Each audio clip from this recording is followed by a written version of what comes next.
मेरे प्रिय विद्यार्थियों, हिंदी ज्ञान मंजूषा में आपका हार्दिक स्वागत है। पिछले वीडियो में हमने सूरदास का परिचय एवं 2 पदों की व्याख्या की थी।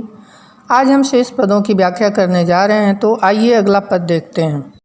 अगला पद है हमारे हरि हारिल की लकड़ी, मन क्रम बचन नंद नंदन उर यह दृढ़ करी पकड़ी, जागत सोवत स्वप्न दिवस निश कान कान जकरी, सुनत जोग लागत हैं ऐसो ज्यों करुई ककरी, सूतो व्याधि हम कौ ले आए देखी सुनी न करी, यह तो सूर तिन्हि ले सौंपो जिनके मन चकरी।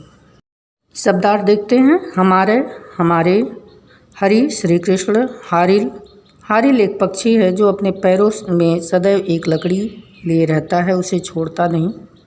लकड़ी का अर्थ है लकड़ी। क्रम कर्म वचन। नंद नंदन नंद बाबा के पुत्र अर्थात श्री कृष्ण। उर का अर्थ है हृदय। पकड़ी का अर्थ है पकड़ी। जाग माने जागते हुए। सोवत माने सोते हुए। स्वप्न सपना। दिवस का अर्थ है दिन। निश का अर्थ है रात। जकरी रटती रहती हैं। सु माने वह। लागत माने लगता है। ऐसो माने ऐसा। करुई कड़वी। व्याधि रोग।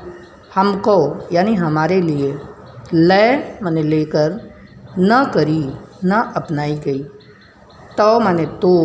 सूर माने सूरदास। तिन्हि माने उनको। सौंपो माने सौंप दो। मन चक्री माने जिनका मन स्थिर नहीं रहता है। आइए व्याख्या देखते हैं। हमारे हरिहारिल की लकड़ी, मन क्रम बचन नंद नंदनूर यह दृढ़ कर पकड़ी।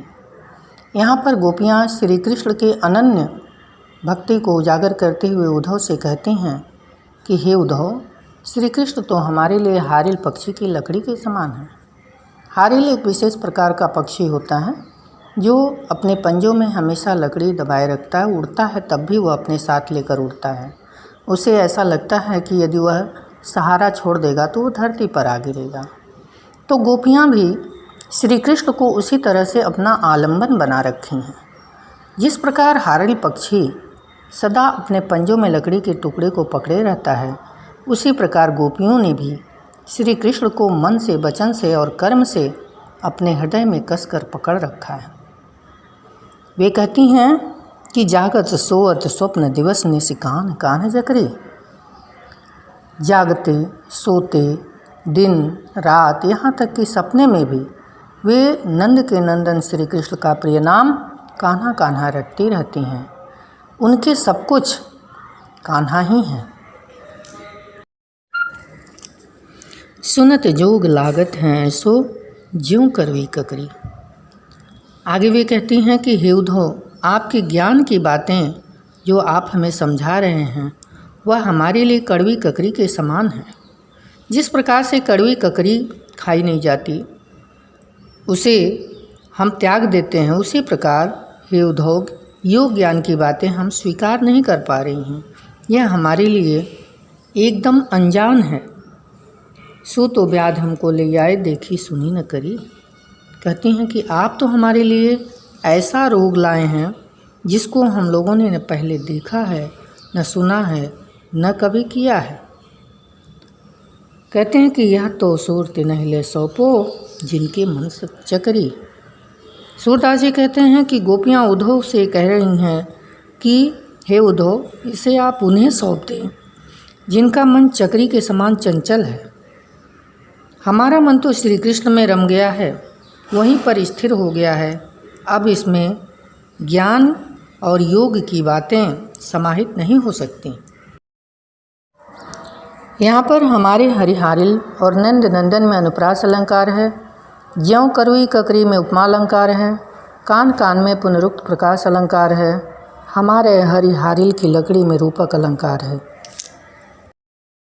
अगला पद है हरि हैं राजनीति पढ़ियाए, समझी बात कहत मधुकर के समाचार सब पाए, इक अति चतुर हुते पहले ही अब गुरु ग्रंथ पढ़ाएं, बड़ी बुद्धि जानी जो उनकी योग संदेश पठाएं।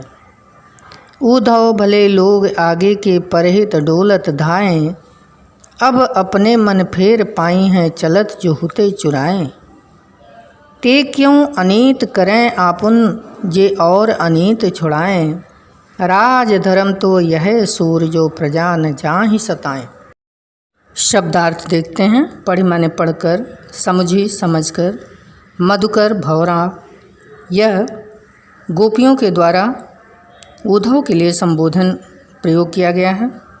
एक माने एक, अति माने बहुत, हुते माने था, पहले माने पहले, पठाए भेजा, आगे के माने पहले के, पर माने दूसरे, हित माने भलाई, दौलत माने घूमते, धाय माने दौड़े, अपने माने स्वयं के, फिर माने फिर से, पाई हैं माने पालेंगी, चलत माने चलते हुए, जो होते माने जो था, चुराए माने चुराया, ते माने वे, आपुन माने उन पर, जे माने जो, और का अर्थ है औरों को, तो माने तो, यह माने यही, जाह माने जाए।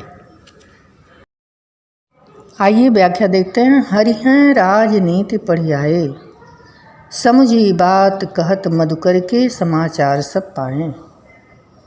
गोपियाँ ताना मारते हुए व्यंग रूप में उद्धव से कहती हैं कि हे उद्धव, श्री कृष्ण ने तो अब राजनीति पढ़ ली है। आपके द्वारा समाचार पा करके ही हम उनकी मन स्थिति को समझ लिए हैं। एक अति चतुर होते पहले ही अब गुरु ग्रंथ पढ़ाए। एक तो वे पहले से ही बहुत चालाक थे, अब जबकि वो मथुरा के राजा हो गए हैं, उन्होंने गुरु के ग्रंथ पढ़ लिए हैं, यानी उनकी बुद्धि बहुत ज़्यादा बढ़ गई है। इसी तरह से घनानंद कब कहते हैं कि तुम कौन धौपाठ पढ़े हो लला मन ले हो पते हो छटाक नहीं। हे लला श्री कृष्ण, आपने कौन सा पाठ पढ़ा है कि हमारा तो संपूर्ण मन ही ले लेते हैं, लेकिन अपनी छटा यानी दर्शन तक नहीं देते। अगर शाब्दिक अर्थ देखें तो मन का अर्थ होता है 40 किलो का एक मन होता है, कि मेरा तो मन ले लेते हैं, एक मन ले लेते हैं, लेकिन अपनी एक छटाक भी वापस नहीं करते। यानी आपका जो प्रेम व्यापार है वो बिल्कुल ही अनितपूर्ण है। आप इतना लेने के बदले थोड़ा भी वापस नहीं करना चाहते। अर्थात वे कहना चाहती हैं कि राजा का धर्म है कि प्रजा को किसी प्रकार का कोई कष्ट नहीं हो। कृष्ण अपना धर्म अच्छे से नहीं निभा रहे हैं। वे योग का संदेश भेजकर गोपियों को दुखी कर रहे हैं। यहाँ पर योग संदेश में सामासिक प्रयोग है। इस पद में हिंदी के तत्सम शब्द भी मिले हैं, जैसे मधुकर, अनीत याद। ब्रजभाषा का सुंदर प्रयोग है। कहीं कहीं पर तत्सम और देशज शब्द भी मिलते हैं, जैसे अनीत, जो, होते।